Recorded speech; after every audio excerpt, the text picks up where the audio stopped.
There's a lot of controversy surrounding Meek Mill's probation violation and subsequent incarceration, and now athletes are getting involved in criminal justice reform. Super Bowl champion Malcolm Jenkins spoke on Meek Mill's behalf at the reform panel bringing injustice to light that took place at the University of Pennsylvania and urged Philadelphia's current district attorney, Larry Krasner, to intervene on Meek's behalf.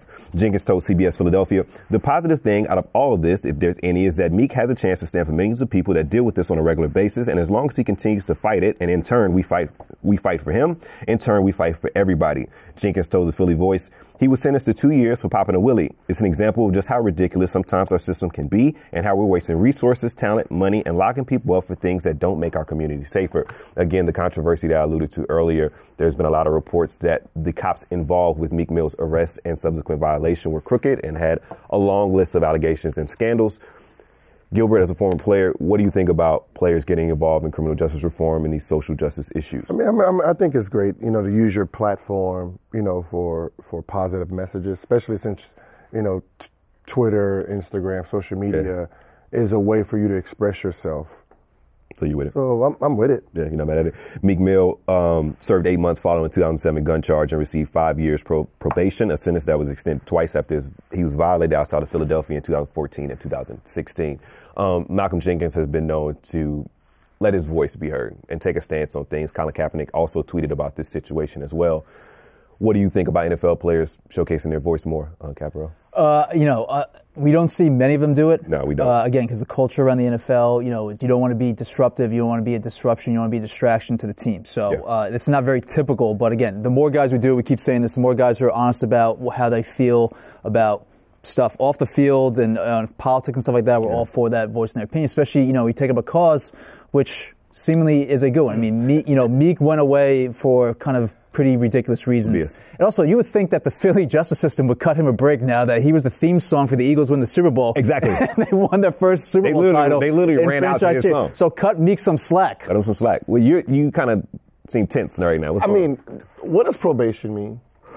You tell me. No, what is it? Bruh. I mean, that was a good one. Shout out to Cat. Like, he broke probation twice. I get it. Like, you're in jail for popping a willie. But here's the thing. That's not the serious. The gun charges, that was the serious. They gave you a hand slap on gun charges and all of that. But that was in 2007. Put you on probation. Okay. Put you on probation.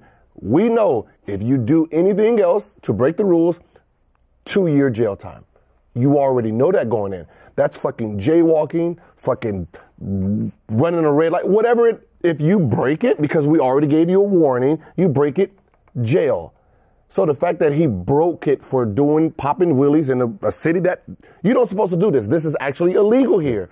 You're in jail, so I don't want to hear about the crooked cop, the judge taking a bribe. You didn't put her in the video. Like, that is fucking meaningless at this point, because if you're trying to do everything to show how everyone else is crooked, but the fact that you broke your probation, because I was on probation for 2 years. I didn't move no fucking where. Not a fucking damn place, because it was 3 years of jail time if I broke probation. I didn't drive nowhere.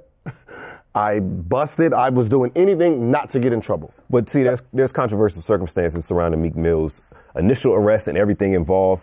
The arresting officer, Reginald Graham, who was a lone witness in Meek Mill's trial, was a Philadelphia District Attorney's Office list of untrustworthy officers, and fellow officers have since charged him with falsifying his testimony. Also, former DA Seth Williams is in jail on federal corruption charges. Speaking from jail, Meek Mill said, "I'm happy to shed light on the situation that we've been going through for years. God picked me to be one to bring light to Philadelphia, Pennsylvania." So obviously there's a lot of circumstances. Did he have a gun or not when he got arrested? But that was 2007. That was his initial charge. And then the violation of probation. Then he violation of probation again. They put him on again. He did it again. Put him on again. Now he's in jail. But here's some of the things that he kind of violated. He was arrested in March of 2017 for alleged assault at St. Louis Airport. Those charges were later dismissed, and it wasn't even like an actual arrest. It was a situation where somebody was trying to get an autograph. And his crew beat him up. Yeah. I don't know about that. That's all alleged at this point. Yeah, alleged. But, okay. And then again in November of 2017 for alleged traffic violation in New York City. So are those things that should throw you back in jail? And derail your if career. you're on probation and it says if you break any kind of law. But that's not fair, Gil. You know, this all. I mean, it wasn't fair. I mean, yeah, it's not fair, but I mean, if you just did jail time on your gun charges, is that fair? You didn't get a warning then? I mean, like Kodak Black. Yeah. You know, guns by his children doing all this, okay, and then now it's free Kodak because Let's back up. But I'm Let's just back saying the officers left his child outside when they was arresting him. Apples and oranges, because Kodak Black was on Instagram Live with guns, weed, and a child just in the back. But what I'm saying is, think about what the argument is. Oh, the cops left his child outside, so obviously they didn't care about the child to go raid his house. Like if you got to throw smoke somewhere else to get you off, like.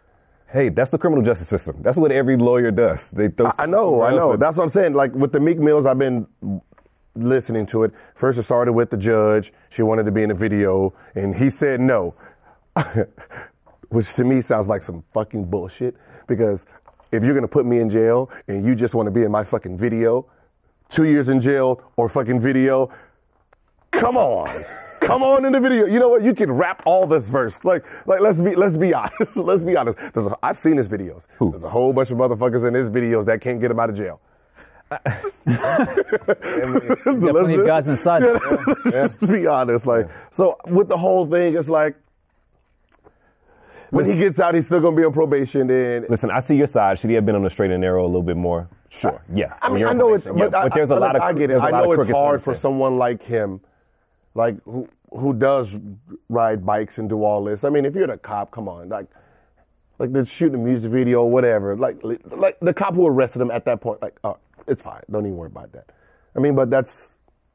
All right, so we're done with our everyday struggle talk? Yeah. But all right, so back to Malcolm Jenkins, though, the original topic of this discussion, though. It's cool to see him, again, being out there, putting himself on the platform, and we hope that more guys in the NFL take up his example and speak more openly about political issues that they actually give a fuck about. We've seen with basketball players, but, you know, what's the impetus you'd hope would start to trickle down to the NFL players shortly? But I don't know. Go ahead. No, I mean, it's just, when I was playing, we didn't have, social media where we put thoughts out that we seen. I mean, and during interviews, no one's asking us about, whatever. Like when I was playing, nobody asked us about Bush and all that. I mean, the only time we heard outspoken about Bush is when Kanye said something. It's like now, when LeBron feels a type of way and he, now it becomes big where media gets to ask different players, what do you think about LeBron's thing? And then you get to talk about it. But before there was we just played. You mentioned, will we see more NFL players do this more often, take stances on social injustices and social justice issues? It's concerning when you're in the NFL and you see the Seattle Seahawks trade away most of their players that have political stances or cut them. Richard Sherman released. Michael Bennett traded away to the Philadelphia Eagles. We know the long story with Colin Kaepernick. The NFL, in many ways, like you mentioned earlier this week, can be slow in being progressive, and it can be backwards in many ways. So hopefully Malcolm Jenkins can change things and allow to be change for players to speak up. But if you see guys getting cut for voicing their opinion, it's, so tell them what if you're going to be a distraction in the locker room, you're not going to be in the league very long. Unless you're the distractor. That too, yeah. I mean, there's exceptions to the rule, but yeah, it's for the most part. I'm pretty sure if Cam Newton says something, I don't think you make an exception. I don't think he's getting cut.